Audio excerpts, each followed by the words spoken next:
Immanuel, God with us. God was born like us and God came for us. But you see, the story of Immanuel did not begin in the manger of Christ, but it goes back further to a time of despair with no hope or light.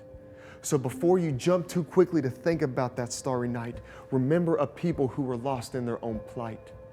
You can't understand the victory of the cross without knowing the fight. And you can't understand the glory of Christmas without knowing why we needed a Christ. So let me take us back to a time before Christ came as a light, and let us examine why Immanuel came on that holy night. Our wandering away from God began in the Garden of Eden, where we tossed aside the blessings of God for a prideful, personal reason. We thought that eating the fruit would grant us a better freedom, but it was a lie from the serpent who wanted us to deny God and leave Him. We exchanged the truth about God for a lie, thinking that we didn't need Him. And we settled for lesser pleasures, and our satisfaction was weakened. And we no longer believed that God loved us, so we had to work harder and get even. But God promised that He would bruise the head of the serpent and bring His plan to completion. From that point on, God sought after someone who could represent Him perfectly, someone who would be holy, righteous, and worthy. Noah was told to build an ark and start a new humanity. Abraham was told to bless the nations through a new family. And Moses was told to redeem his people and bring them to a new territory. And David was told to be a righteous king and usher in a new monarchy. But you see, these men were not cut out for perfection. In fact, they fell short of keeping God's clear, divine instruction. And yet God still made promises to these men, giving them a direction that He would send a Savior to come and cure our sin infection. So the stage was set and Immanuel was coming on the scene. But God's people were still struggling to understand what all these promises mean. And God promised them in Isaiah 7:14 that Immanuel will be born of a virgin, putting on flesh, becoming like me. But will He be coming as a powerful king or as a man who will serve His people with humility? And so generations would be born who were waiting for the arrival of the Savior. They kept waiting and waiting, but their hope began to waver. And the fear that God might not come through became greater and greater. Darkness and impatience set in, with thoughts of God's plan being a failure. But God was waiting for the right time to show His love and favor. And the Messiah was going to come at the perfect moment and not a second later. For Immanuel would be born to save us, being laid in a manger.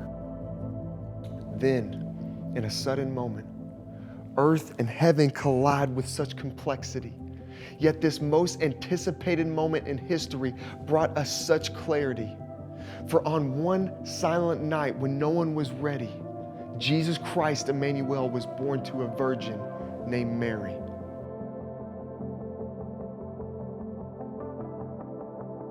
She literally gave birth to the Son of God. We should be in awe of this daily. That God Himself would become a man. This truly is amazing. But the story does not end here, because the world still needed saving. All mankind was sinful, chained down in spiritual slavery. Jesus lived a life without sin despite all of His human cravings. And He was willing to give up His life for ours. And after our hearts, He began chasing. He was beaten and mocked to the point of breaking. And with blood and sweat dripping down His face, His life began fading. He stumbled and dragged the cross that we deserved with His legs shaking. And He would not stop because His love was unwavering.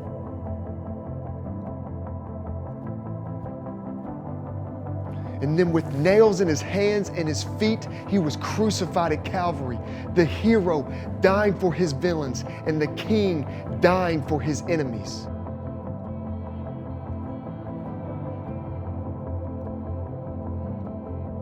For a moment, it had seemed like all hope was gone. We had run out of options. We had nowhere else to run. But we must remember that in life's worst moments, it is darkest before the dawn. Death had nearly won, but up from the grave rose the Son. And after 3 days, the grave could no longer hold him, and Christ had won. And Immanuel had erased our sin with his sacrifice, and all it took was one. Jesus was born as a man, and our waiting is done. And in him, we are no longer slaves to sin, but we are daughters and sons. The Christmas story is good news, and it can't be undone.